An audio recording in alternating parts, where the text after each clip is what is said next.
ഒരു മാസം മുൻപാണ് കളമശ്ശേരി സ്വദേശിയായ യുവാവിൻ്റെ മൊബൈൽ ഫോണിലേക്ക് വാട്സപ്പിൽ ഒരു മെസ്സേജ് വരുന്നത്. നമ്പർ മാറിപ്പോയെന്ന് പറഞ്ഞായിരുന്നു തുടക്കം. പിന്നീട് മെസ്സേജ് അയച്ച യുവതിയും യുവാവും തമ്മിൽ സൗഹൃദത്തിലാകുന്നു, പ്രണയത്തിലായി ഒരു മാസമായപ്പോഴേക്കും തമ്മിൽ കാണാമെന്ന് ഇരുവരും തീരുമാനമെടുക്കുന്നു. എറണാകുളം ജില്ലയിലെ ഒരു പ്രമുഖ മാളിൽ ഇരുവരും എത്തുന്നു. പെൺകുട്ടിയെ കണ്ടപ്പോൾ തന്നെ തന്നേക്കാൾ പ്രായം ഒരുപാട് കൂടുതലാണ് എന്ന് യുവാവിന് സംശയം തോന്നിയിരുന്നു. പക്ഷേ യുവാവിൻ്റെ സംശയം ശരിയല്ല, തൻ്റെ പ്രായം യുവാവിൻ്റെ പ്രായത്തിനോട് ഏകദേശം അടുത്തൊക്കെ തന്നെയാണെന്ന് ഈ യുവതി യുവാവിനോട് പറഞ്ഞു. ഈ യുവതിക്ക് ഒറ്റ കണ്ടീഷനേ ഉണ്ടായിരുന്നുള്ളൂ, ഈ മാളിൻ്റെ പാർക്കിംഗ് ഏരിയയിൽ താൻ പറഞ്ഞ സ്ഥലത്ത് തന്നെ വാഹനം വെക്കണം.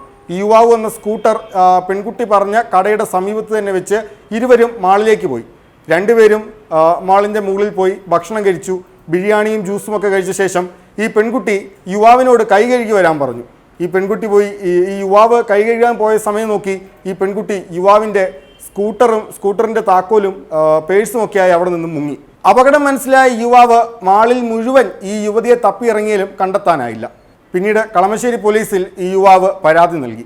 യുവാവിൻ്റെ പരാതിയുടെ അടിസ്ഥാനത്തിലാണ് കളമശ്ശേരി പോലീസ് കേസെടുത്ത് CCTV ദൃശ്യങ്ങളുടെ അടിസ്ഥാനത്തിൽ കഴിഞ്ഞ കുറേ ദിവസങ്ങളായി അന്വേഷണം നടത്തിയിരുന്നത്. ഒടുവിൽ കഴിഞ്ഞ ദിവസം പാലക്കാട് നിന്ന് ഈ യുവതിയെയും ഒപ്പം യുവതിയുടെ ആൺ സുഹൃത്തിനെയും പോലീസ് പിടികൂടി. ചോറ്റാനിക്കര സ്വദേശിയായ യുവതി അപർണയും അപർണയുടെ ആൺ സുഹൃത്തായ സോജനയുമാണ് പാലക്കാട് നിന്ന് കഴിഞ്ഞ ദിവസം പോലീസ് പിടികൂടിയത്. കളമശ്ശേരി പോലീസ് CCTV ദൃശ്യങ്ങളുടെ അടിസ്ഥാനത്തിൽ നടത്തിയ പരാതിയിലാണ് ഇരുവരെയും പിടികൂടിയത്. ഈ അപർണയുടെ ആൺ സുഹൃത്തായ സോജന് പരാതിക്കാരനായ യുവാവുമായി സൗഹൃദമുണ്ടെന്നതും ഈ വാർത്തയിലെ മറ്റൊരു പ്രത്യേകതയാണ്.